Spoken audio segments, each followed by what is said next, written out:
Hello, magandang araw sa inyo lahat dyan, sa mga pamangking ko, sa kapatid ko. Taos puso akong bumabati sa iyo ng happy birthday sa iyo. At lagi lang mag-ingat araw-araw at mag-ingat na rin sa mga pagkain na bawal sa iyo.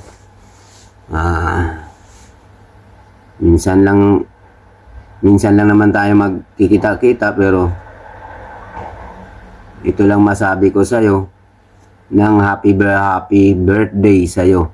At sana mahaba pa ang buhay mo. Lagi nga magdasal sa Panginoon. Ayun lang nang, at maraming salamat and God bless to all. Thank you.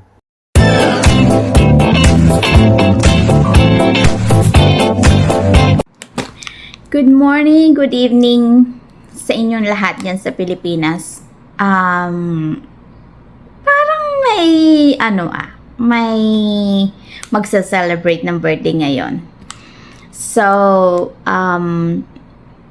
bago yan, nais kong batiin ang aking pinakamaganda at mapagmahal na tita, Tita Beth. Happy 75th birthday, and thank you so much for everything you have done to me, sa pagmamahal mo, sa pag-intindi mo, at higit sa lahat sa paggabay mo sa akin. From the start na down ako,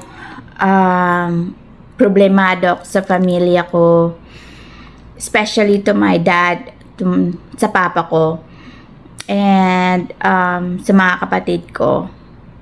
You always there for me, tita. And also sa pagtanggap mo sa akin sa buhay mo at sa pagpapatira mo sa akin dyan sa bahay nyo. Thank you so much, tita. I miss you. I love you so much. Ang hindi ko makakalimutan, yung tumira ako dyan sa bahay ninyo, na I'm really spoiled. Kasi pagka tinatanong mo ko kung anong gusto kong kainin, kung anong gusto kong tawag na to, ang gusto kong gawin, and at higit sa lahat, tita, yung pagmamahal mo, para mo kung tinuring na isang anak. Kaya I love you so much, tita. I miss you so much. Sorry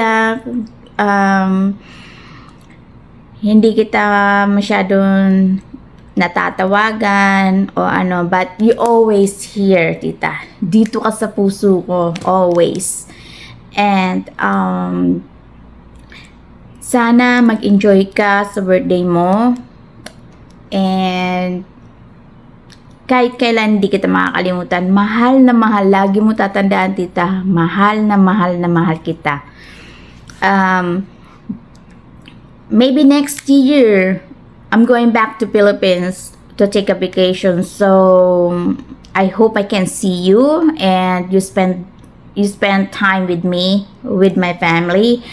Don't worry, I will update with you when we going back to Philippines. So akong bahala sa ticket mo, tita. I will bring you, and I want you to go with us in Iloilo so you can see our province.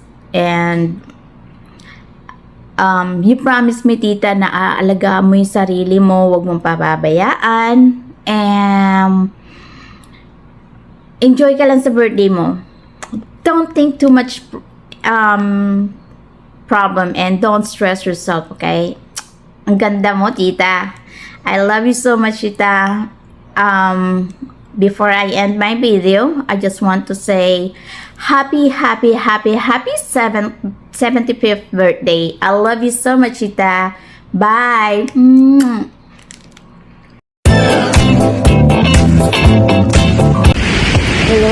Beth. Happy birthday po sa inyo. Kamusta na po? Kilala mo pa kaya ako? Sana kilala mo pa ako. Miss na kita. Ang tagal nga nung huli tayong nagkita, nagkausap, diba? Alam mo, naaalala ko tuloy yung kabataan namin. Sa kayo sa tumayong pangalawang magulang namin, magbabarkada. Nandiyan kayo lagi para gabayan kami, pagsabihan, sermonan, bigyan ng payo. Naalala ko nung lagi yung sinasabi sa amin, huwag muna kayong magkaasawa.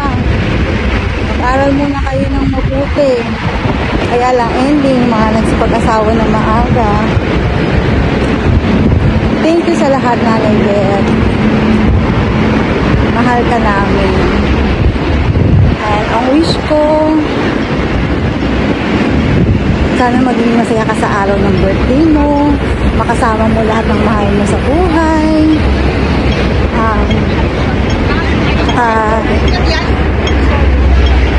Good health. Gabayan ka ng Panginoon. Huwag ka lagi magkasakit. Diba? Yun lang. Salamat. Thank you ulit. And happy birthday. Hello Ate Beth, happy birthday sa'yo. Gusto ko lang magpasalamat kasi nung bata pa ako, lagi mo akong pinapayuhan at ginagabayan. Laking tulong na po yun sa akin.